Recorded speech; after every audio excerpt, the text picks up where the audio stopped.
আসসালামু আলাইকুম সুপ্রিয় দর্শক, পদে টিভি 24 পক্ষ থেকে আপনাদের সবাইকে আন্তরিক প্রীতি এবং শুভেচ্ছা জানাচ্ছি। প্রিয় দর্শক, বৈষম্য বিরোধী প্রেস ক্লাব এপিসি তৃণমূল টকশোতে আমরা আজকে যাকে যুক্ত করছি তিনি হচ্ছেন ফরিদপুর জেলার অন্যতম একজন নন্দিত মুখ, শহীদ প্রেসিডেন্ট যার অন্যতম একজন আদর্শ সৈনিক, জজ আদালতের যিনি জিপি হিসেবে সরকারের কৌশল হিসেবে দায়িত্ব পালন করে যাচ্ছেন এবং জাতীয়তাবাদী আইনজীবী ফোরামের সদস্য হিসেবে যিনি দায়িত্ব পালন করে যাচ্ছেন জনাব এস.এম. আল মামুন হুসাইন আজকের অনুষ্ঠানের আলোচক। প্রিয় দর্শক, অনুষ্ঠানে কিন্তু কোনো প্রশ্ন যদি আপনারা করতে চান তাহলে স্ক্রলে দেখুন নম্বর কল করলে আমরা আজকে যিনি একজন তৃণমূল রয়েছেন শহীদ প্রেসিডেন্ট যেন আদর্শ নিয়ে দীর্ঘ 40 বছর যিনি রাজপথে আছেন তার কাছ থেকে আমরা ফরিদপুরের কিছু রাজনীতির ইতিহাস আপনাদের সামনে উপস্থাপন করতে যাচ্ছি। দর্শক, আপনারা আমাদের সাথে যুক্ত থাকুন।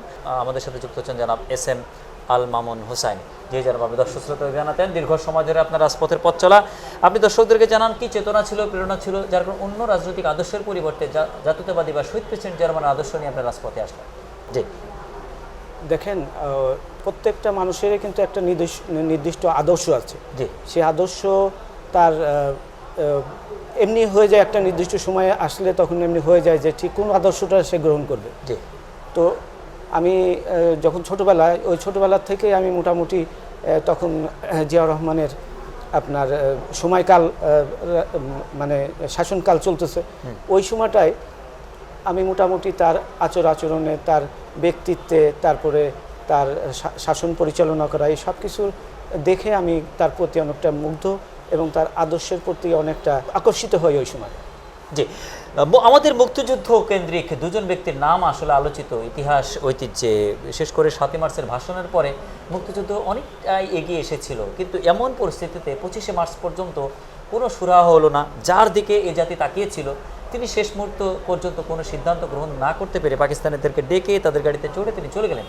এমন অবস্থায় উই রিভোল্ট বলে যে মানুষটি মুক্তিযুদ্ধের ঘোষণা দিলেন, ইতিহাসের এই দুই ব্যক্তির স্বাধীনতার প্রশ্নের আলোচনায় আপনার আসলে অভিব্যক্তি? দেখেন, আমার মতে আমি বাংলাদেশের একজন মানুষ হিসেবে, একজন নাগরিক হিসাবে আমি যেটা বলতে পারি যে সেটা বঙ্গবন্ধু শেখ মুজিবুর রহমান আর শহীদ প্রেসিডেন্ট জিয়াউর রহমান দুজনই কিন্তু অত্যন্ত ব্যক্তিত্বশালী দুজন রাজনৈতিক ব্যক্তিত্ব। জি, তো এইটা প্রশ্নটা কি ছিল আপনার?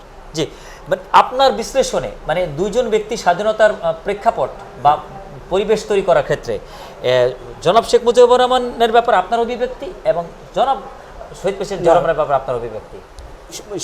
বঙ্গবন্ধু শেখ মুজিবুর রহমান তো উনি তো আসলে মূলত অনেক আগের থেকে একটা মুক্তিযুদ্ধের একটা প্রস্তুতিমূলক কার্যক্রম উনি চালিয়ে আসতেছিলেন। তো পরবর্তীতে উনি যখন 25শে মার্চের রাতে উনি যখন অ্যারেস্ট হলেন, তারপরে আমরা যেটুকু জেনেছি যে শহীদ প্রেসিডেন্ট জিয়াউর রহমান বাংলাদেশের স্বাধীনতা ঘোষণা দিয়েছিল এবং তারপরে যে যুদ্ধ হয়, স্বাধীনতা যুদ্ধ হয়, সেই স্বাধীনতা যুদ্ধে জিয়াউর রহমান সাহেব উনি নিজে কিন্তু একজন মুক্তিযোদ্ধা হিসেবে যথেষ্ট পরিমাণে পরিশ্রম করে বাংলাদেশের স্বাধীনতাকে উনি নিয়ে এসছেন। তো এই জন্যে আমি দুজনেরই অবদান আছে বলে আমি মনে করি। 75-এর 7 নভেম্বরে বাংলাদেশের যে রেভলিউশন হলো, অর্থাৎ এদিকে ব্রিগেডিয়ার খালেদ মোশাররফ এবং কে.এম. শফিউল্লাহর নেতৃত্বের একটি উইং চাচ্ছিল নেতৃত্ব নিতে, আবার কর্নেল তাহেরকে সামনে রেখে জাসদ চাচ্ছিল নেতৃত্ব নিতে। এমন অবস্থায় শহীদ প্রেসিডেন্ট জিয়াউর রহমান এবং ম্যাডাম খালেদা জিয়াকে অবরুদ্ধ অবস্থা থেকে মুক্ত করে সিপাহী জনতা যাকে এদেশের শাসনভার দিলেন, তিনি 5.5 বছর দায়িত্ব পালন করার সুযোগ পেয়েছেন 81 থেকে 75 থেকে একেবারে 81 পর্যন্ত। আপনার বিশ্লেষণে, আপনার চেতনায় এই যে তার শাসন আমল, আন্তর্জাতিক অঙ্গন, রাজনীতি, প্রতিটি বিষয়ে আপনার বিশ্লেষণে শহীদ প্রেসিডেন্ট জিয়াউর রহমান আসলে কেমন ভাবে? আমি যতটুকু, তখন আমি যদিও ছোট, ওনার শাসন কালের সময়টুকু আমি যদিও ছোট, কিন্তু তারপরে আমি যতটুকু বুঝেছি উনি ক্ষমতায় গ্রহণ করার পরে উনি যথেষ্ট মানুষকে অত্যন্ত সুন্দরভাবে দেশ পরিচালনা করেছেন এবং মানুষকে যথেষ্ট ভালোবেসেছেন এবং মানুষের জন্য উনি অকাতরে কাজ করেছেন। তার একটা উদাহরণ আমি দিতে পারি যে উনি যেটা খাল খনন কর্মসূচিটা যেটা দিলেন, এই খাল খনন কর্মসূচিটা তখন ব্যাপকভাবে আলোচিত হয়েছিল, কারণ মানুষের ওই শস্য জন্মাইতে গেলে তখন যে পানির দরকার সে পানি কোথাও পাত না, কিন্তু ওনার এই খাল খনন কর্মসূচিটা তখন আমরা নিজে যে ওই মাটি কাটা দেখতাম, ওই খাল খনন করার কারণে প্রচুর পরিমাণে তখন ফসল কৃষকরা জন্মাতে শুরু করলো। তার কতগুলো সুন্দর বৈশিষ্ট্যপূর্ণ কাজের মধ্যে এটাও একটা বড় কারণ। এটা আমার ছোটোবেলাকার দেখা, আমার মনে আছে। এটা 75-এ ব্যান্ড হওয়া আওয়ামী লীগকে পুনর্বাসনের জন্য শহীদ প্রেসিডেন্ট জিয়াউর রহমান যে রাজনীতি অবমুক্ত করে দিলেন, বহুদলীয় গণতন্ত্র প্রতিষ্ঠা করলেন এবং আওয়ামী লীগ সে সময় নির্বাচনও করলো, 29টি আসন পর্যন্ত পেয়েছিল। বাংলাদেশের দ্বিতীয় জাতীয় সংসদ নির্বাচন শহীদ প্রেসিডেন্ট জিয়াউর রহমানের আমলে হয়। সেই আওয়ামী লীগ যার মাধ্যমে পুশব্যাক করার বা রিব্যাক করবার বা রিভোল্ট করার সুযোগ পেল, শহীদ প্রেসিডেন্ট জিয়াউর রহমান এদের হত্যা হওয়ার মাত্র ১৩ দিন আগে শেখ হাসিনা ১৯৮১ সালের ১৭ মে বাংলাদেশে আসেন। বাংলাদেশে আসার ১৩ দিন পরে শহীদ প্রেসিডেন্ট জিয়াউর রহমানের হত্যার বিষয়টি নিয়ে নানা রকম আলোচনা চলে। আসলে এই জায়গায় কোনো কুশীলবগিরি ছিল কিনা, কোনো কৌশল ছিল কিনা, বা এক নেত্রী আসতেছেন আর একজন নেতা হত্যা করা হচ্ছে, ও তখনকার প্রেক্ষাপটে আসলে জনমনে কি ধরনের প্রভাব ছিল? দেখেন, আমি যতটুকু বলতে পারি, ওই সময় যদিও আমার বয়স তখন খুব ছোট, কিন্তু তারপরেও আমি যতটুকু দেখেছি তাতে ওই এটা বলি যে একটা হত্যা যখন স্বাভাবিক না হয়ে যখনই একটা অস্বাভাবিক হত্যা হয়, নিশ্চয়ই তার পিছনে কোনো কারণ লুকিয়ে থাকে, কিন্তু কলকাঠি কেউ নাড়ে, কিন্তু সেটা তো কে করেছে, কিভাবে করেছে, সেটা তো আমার পক্ষে বলা সম্ভব না। জি, 1981 সালের পরে ম্যাডাম খালেদা জিয়া এবং শেখের বেটি শেখ হাসিনা রাজপথে আসলেন। রাজপথে দুজনে দু ধরনের নেতৃত্ব দিলেন। নেতৃত্বের গুণ সম্পন্ন হিসেবে রাজপথে দীর্ঘ ৪৫ বছর তারা রাজনীতি করছেন।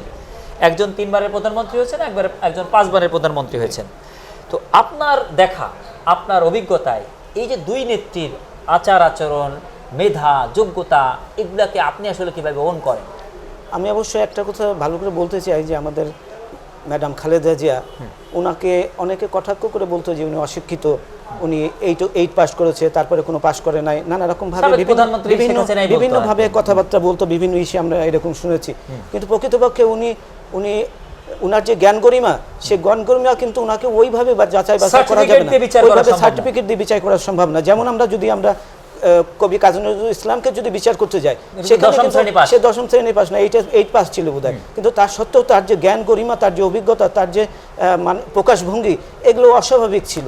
তো সেই দিক থেকে আমাদের ম্যাডাম খালেদা জিয়ার শাসনামল, তার জ্ঞান গরিমা, তার প্রকাশভঙ্গি, তার বক্তৃতা দেওয়ার ক্ষমতা, বক্তৃতা দেওয়ার সময় যে কথাগুলো, যে ল্যাঙ্গুয়েজ ইউজ করবে, তাও অত্যন্ত পোলাইট ছিল। কখনোই আমরা তার মুখ থেকে কিন্তু ওই তিক্ত কোনো কথা শুনি নাই, কোনো আজেবাজে মন্তব্য শুনে নাই, কোনো নেত্রীকে কোনো উল্লেখ করে টিটকারি মেরে কথাবার্তা, এইগুলো কিন্তু আমরা কখনো শুনি নাই।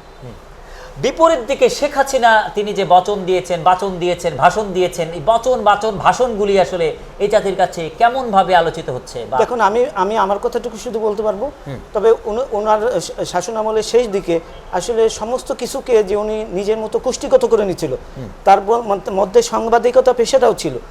উনি যা বলতো তাই কিন্তু প্রচারিত হতো, এর বাইরে কোনো কিছু প্রচারিত হতো না। এইটুকু আমাদের জন্য খুব কষ্টের। 2001 সালের পরে জনাব তারেক রহমান রাজপথে নামলেন, তৃণমূলের নেতাদের সাথে মিশে তিনি তৃণমূল সম্মেলন করে, সংগঠন করে, গুছিয়ে সবার আস্থাভাজন হলেন। রাজপথে বা জনগণের কাছে শহীদ প্রেসিডেন্ট জিয়াউর রহমানের ছেলের অ্যাকসেপ্টেবিলিটি আসলে বিপরীত শিবিরে ব্যাপক আঘাত করলো, যার কারণে 111-এর মাধ্যমে তারেক রহমানকে অ্যাসল্ট করে জোর করে দেশ থেকে রাজনীতি করতে না করার মুসলেকা আদায় বা নির্বাসনে পাঠানো হয়। বিপরীত দিকে শেখ হাসিনার সন্তান সজীব ওয়াজেদ জয়কে রংপুর জেলার পীরগঞ্জ থানা কমিটিতে এবং রংপুর জেলা কমিটিতে এক সদস্য করে তাকে রাজনীতি করার সুযোগ করে দেওয়া হয়। এই যে একজন সুন্দর সুযোগ পেয়ে রাজনীতি করার সুযোগ পেয়ে তিনি রাজনীতিতে কী করলেন, আর একজন রাজনীতি করতে যেয়ে তার উপর অ্যাসল্ট হলো, তিনি রাজনীতিতে আসলে কী অর্জন করলেন? এখন ঘটনাটা হয়েছে কি যে আপনার সজীব ওয়াজেদ জয় এবং তারেক রহমান, উনি দুই ধরনের ব্যক্তিত্ব। আমাদের তারেক রহমান সাহেবের যে ব্যক্তিত্বটা, সেটা অত্যন্ত আমাদের কাছে যথেষ্ট ব্যক্তিত্ব সম্পূর্ণ সবসময় লেগেছে। ওনার সমস্ত কাজকর্ম, ওনার ঘোরাফেরা, সব কিছু, কথাবার্তা বলার ভাবভঙ্গি, সব কিছু আমাদের কাছে সবসময় ব্যক্তিত্ব সম্পূর্ণ লেগেছে। বিপরীত দিকে সজীব ওয়াজেদ জয়, তার দলের পতনের পরে, তার মায়ের এখানে পালিয়ে যাওয়ার পরে তার যে দায়িত্বশীলতা, এ থেকে তার মা তার পিছনে যে শ্রম দিল, খরচ করলো, এই খরচ গরজ আসলে কোথায় গেল? না, তবে হ্যাঁ, সজীব ওয়াজেদ জয় উনি যে তার পরবর্তীতে যে ওই অভ্যুত্থানের পরবর্তীতে যে বক্তব্যগুলো দিয়েছেন, এটা আসলেই মানুষের কাছে এটা সন্তোষজনক আসলে হয় না। তাহলে বোঝা যাচ্ছে যে রাজনীতি করার গুণ সম্পন্ন হিসেবে জাতীয়তাবাদী দল রাজপথে এগোচ্ছে বলে আপনি মনে করছেন?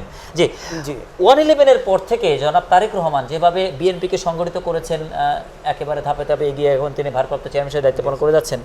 রাজপথে আপনারা যারা আইনজীবী রয়েছেন, আপনাদের সাথে তিনি কথা বলেছেন, আপনাদের কেন্দ্রীয় পর্যায়ের বিভিন্ন কর্মসূচি আপনারা করেছেন। এই কালো কোটধারী হিসাবে আপনারা আইন অঙ্গনে বিএনপিকে আপনারা একটা বড় শক্তি দিয়েছেন। তারেক রহমানের নেতৃত্বটাকে আপনারা কিভাবে রাজপথে আসলে ছিলেন, এবং আপনি আপনার জায়গা থেকে ফরিদপুর আইনজীবী সমিতিতে, ফরিদপুর আইন অঙ্গনে বা জাতীয়তাবাদী আইনজীবী ফোরামের মাধ্যমে কিভাবে রাজপথে ছিলেন? আমরা আসলে সবসময় রাজপথে কম বেশি আমরা থেকেছি। আমরা আইনজীবী ফোরামের অনুষ্ঠানগুলোতে সবসময় থেকেছি এবং তার যে তারেক রহমান সাহেবের যে আপনার রাজনীতি যে ডাক, সেই ডাকটাকে আমরা সবসময় সম্মান শ্রদ্ধার সাথে নিয়েছি এবং সেইভাবে আমরা নিজেদেরকে প্রতিষ্ঠিত করার চেষ্টা করেছি এই ফরিদপুর জাতীয়তাবাদী আইনজীবী ফোরামকে। আওয়ামী লীগ সভানেত্রী তিনি পদ্মা সেতু উদ্বোধন করলেন, কিন্তু পদ্মার এপারে একটি বড় সমাবেশ বিএনপি তথা 20 দলীয় জোট ডাকলো। এই সমাবেশে লোকের যে উৎসব বা লোকারণ্যর যে পরিবেশ, এই পরিবেশ আওয়ামী শিবিরে কিন্তু ব্যাপক একটা কাঁপন ধরালো। ফরিদপুরের মাটি যেখানে আওয়ামী লীগের ঘাঁটি হওয়ার কথা, সেখানে বিএনপির ঘাঁটি হয়ে গেল, বিএনপির নেতাকর্মী যুক্ত এই ফরিদপুর যেভাবে হয়ে গেল। আপনারা আসলে এই যে বিজয়টি বা এই ফরিদপুরের মাটি, শহীদ প্রেসিডেন্ট জিয়া রহমানের আদর্শের বা তারেক রহমানের বা ম্যাডাম খালেদা জিয়ার রাজনীতির ঘাঁটি, এটিকে আসলে কিভাবে আপনারা রাজপথে আনলেন? এটা তো আসলে আমাদের ফরিদপুরের যারা স্থানীয় বিএনপির নেতা আছেন, তারা সবসময় সজাগ ছিলেন এবং সচেতন ছিলেন এবং প্রতিটা ক্ষেত্রে তারা যথেষ্ট পরিমাণে সরকারের বিরুদ্ধে। আপনি কিছু নেতার নাম যদি উল্লেখ করতেন শ্রদ্ধা ভরে, যারা আপনাদেরকে একেবারে অভিভাবকত্ব করেছেন, আপনাদেরকে নিয়ে এগিয়েছেন, আপনারা তাদের পিছনে ছিলেন। হ্যাঁ, তার মধ্যে যেমন উবাইদুর রহমান, উনি মরহুম উবাইদুর রহমান, তার মেয়ে আপনার শামা উবাইদ, তারপরে আমাদের ফরিদপুরের কামাল ইউসুফ সাহেব, তারপরে বর্তমানে তার মেয়ে আছে নাইবা ইউসুফ, তারপরে আপনার আমাদের সৈয়দ মোদারেস আলী ঈসা, এরা সবাই তাদের সাথে আমি কাজ করেছি এবং যথেষ্ট ব্যক্তিত্ব সম্পন্ন সবাই। এই আগামী ত্রয়োদশ সংসদ নির্বাচনে 4টি আসন সংসদ নির্বাচনের জন্য বিএনপি প্রস্তুত করছে, ফরিদপুর বিএনপি। আপনি আপনার জায়গা থেকে এই 4টি আসনের বিজয়টিকে আপনি কীভাবে দেখছেন? আপনি যে এলাকার ভোটার, অর্থাৎ ফরিদপুর ফরিদপুরের সদরে আসলে কাকে আপনার এগিয়ে রাখছেন? মাঠের রাজনীতিতে কে এগিয়ে আছেন বলে আপনি মনে করছেন? এখন অবশ্য আমরা এই বিভিন্ন প্রোগ্রাম দেখি, বিভিন্ন ক্যান্ডিডেটদের বিভিন্ন প্রোগ্রাম দেখি, সেই প্রোগ্রামে আসলে উভয় পক্ষেরই যথেষ্ট সম্ভাবনা আছে বলে আমার মনে হয়। এখন কে কতটুকু ওই নির্বাচনের সময় টানতে পারবে সেটার উপর নির্ভর করে, কিন্তু আমি এখন যতটুকু দেখেছি তাতে দুজনেরই যথেষ্ট আছে, সুযোগ আছে। আপনি আপনার জায়গা থেকে রাজনীতি করে যাচ্ছেন, জাতীয়তাবাদী আইনজীবী ফোরামের দায়িত্বশীল সরকারি কৌশল হিসেবে দায়িত্ব পালন করে যাচ্ছেন। বিএনপির নেতাকর্মীরা প্রায় লক্ষ লক্ষ মামলা তারা পেয়েছিল আওয়ামী লীগ দ্বারা, মানে উপহার পেয়েছিল। সেই উপহারকৃত মামলাগুলি একেবারে ফ্রিজ হওয়ার ক্ষেত্রে বা মামলাগুলি নিষ্পত্তির ক্ষেত্রে কি অবস্থা আছে? সরকারি কুশল হিসেবেই আপনারা আসলে কিভাবে এই মিথ্যা মামলাগুলি নিয়ে আপনারা কাজ করছেন? আমি যদিও দেওয়ানি করি, আমি দেওয়ানি পক্ষের আপনার গভর্নমেন্ট প্লিডার জিপি, তো ফৌজদারি কেস সম্পর্কে যদি আমি বলি, সেটুকু অস্বাভাবিকভাবে বিএনপি নেতাকর্মীকে যেভাবে আপনার মিথ্যা মামলা দিয়ে আটকানো হয়েছে, আর তাদেরকে ঘরে বাড়ি থাকতে দেওয়া হয়নি বিগত 16টা বছর যাবৎ, তাদের কোনো জায়গায় থাকতে দেওয়া হয়নি, স্থান দেওয়া হয়নি। এইটা আসলে খুবই মর্মপীড়াদায়ক। এইটা একটা দেশের রাজনীতি সে যেই করুক না কেন, তখন একটা বিরোধী দলের নেতাকর্মীদেরকে এইভাবে অন্যায় অবিচার করা, এটা কখনোই আসলে এটা সাংঘাতিকভাবে এক ধরনের জুলুম হয়ে গেছে এটা। এবং আমি মনে করি যে যতগুলো ফলস এরকম মামলাগুলো দিয়েছে বিভিন্ন নেতাকর্মীদের নামে, সমস্ত মামলা এই সরকারের উইথড্র করে নেওয়া উচিত।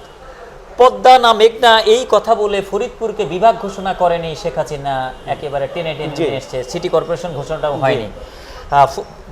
এই আয়োজনের পরে 5 তারিখের পরে কিন্তু সিটি কর্পোরেশন ঘোষণা পেল কিছুদিন আগে বগুড়া। ফরিদপুর সিটি কর্পোরেশন ঘোষণা এবং ফরিদপুরকে বিভাগ ঘোষণার ক্ষেত্রটিকে আপনারা কীভাবে দেখছেন?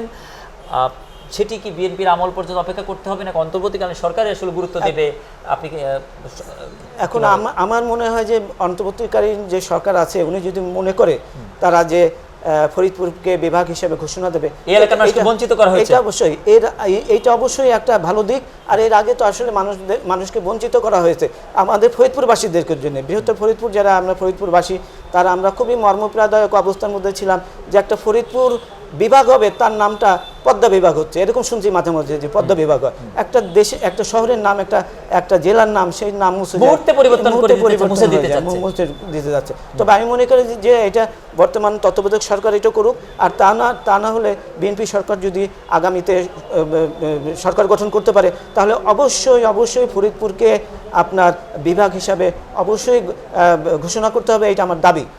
আপনি একজন আইনবিদ, যারা আইন অঙ্গনে হেল্প পেতে চান, আইন অঙ্গনে সহযোগিতা পেতে চান, সরকারি সহযোগিতা পেতে চান, বা একজন আল মামুন হোসাইনের কাছ থেকে সহযোগিতা পেতে চান, যারা ভুক্তভোগী, তাদের কাছে আপনার আসলে আইনি বার্তা কি, বা তাদের কাছে আপনার সুবার্তা কি?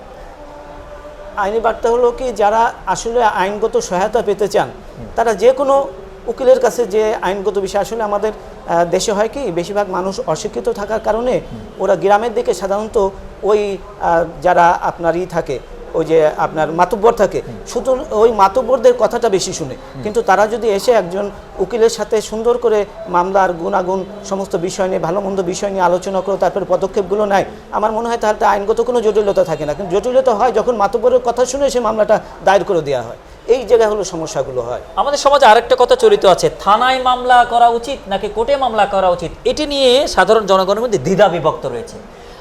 কোন জায়গাটিতে মামলা করাটা আসলে গঠনমূলকভাবে আসলে উইন উইন সিচুয়েশন বলে আপনি মনে করছেন? বা আদালতে মামলা দেওয়াটা সবচেয়ে ভালো আমি মনে করি। তার কারণ হলো কি, যে এর আগে দেখেছি যে আমরা থানায় কিভাবে মামলা নেয়, কিভাবে মামলার আসামির নামগুলো বাদ দিয়ে দেয়, এটা তো আমাদের মক্কেলদের কাছ থেকে আমরা বিভিন্ন সময় শুনেছি এগুলো।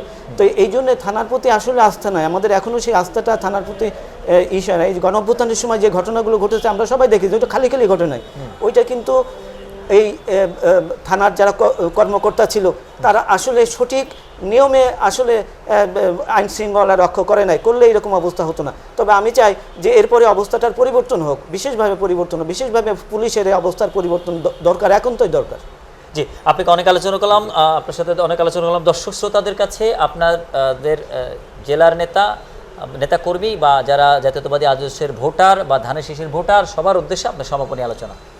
এখন আমি যেটা বলি, একজন জিয়াউর রহমান, শহীদ প্রেসিডেন্ট জিয়াউর রহমান সাহেবের সৈনিক হিসাবে আমি যেটা মনে করি সেটা যে আমাদের এই জাতীয়তাবাদী শক্তিকে আসলে পুনরুজ্জীবিত করতে হবে এবং রাষ্ট্রীয় ক্ষমতায় আনতে হবে, এবং বিগত সময়কালের যত ধরনের ফ্যাসিবাদীর জন্ম নিয়েছিল সেগুলো সবগুলোকে সুন্দর করে ধুয়ে মুছে দেশকে আবার সুন্দরভাবে পরিকল্পিতভাবে পরিচালনার জন্যে আপনার আমাদের শহীদ প্রেসিডেন্ট জিয়াউর রহমানের দলকে জয়যুক্ত করার জন্য আমি প্রার্থনা রাখি। জি, আপনাকে আমাদের সাথে যুক্ত থাকার জন্য ধন্যবাদ জানাচ্ছি। প্রিয় দর্শক, এতক্ষণ যুক্ত ছিলেন। জি, আমি ধন্যবাদ জানাই আপনাদের এই পদ্মা টিভিকে যে আমার সাক্ষাৎকার নেওয়ার জন্য। জি, দর্শক, যে আলোচনাগুলি করলাম সেই আলোচনাগুলি দ্বারা আগামী ত্রয়োদশ সংসদ নির্বাচনের ক্ষেত্রে যে প্রেক্ষাপটটি রয়েছে, প্রেক্ষাপটে নানা রকম ঘোলা করা হচ্ছে, এই ঘোলা প্রেক্ষাপটটি আসলে সঠিক এবং সুবিন্যস্ত প্রেক্ষাপট নির্মাণে আগামী ত্রয়োদশ সংসদ নির্বাচনের অনুষ্ঠানের আয়োজন অন্তর্বর্তীকালীন সরকার করবেন, এটি জনমনের প্রত্যাশা। দীর্ঘ 18 বছর আগে যে শিশুটি জন্মগ্রহণ করেছে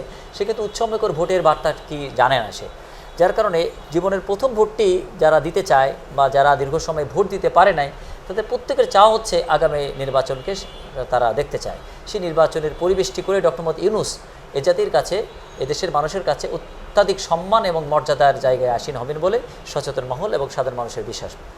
দর্শক, পরবর্তী নতুন করে আলোচকে বা আজকের আলোচককে পুনরায় নতুন করে বিষয় নিয়ে যুক্ত করার প্রত্যাশা রেখে আজকের মধ্যে বেজে টানছি। আমাদের সাথে থাকুন। আসসালামু আলাইকুম।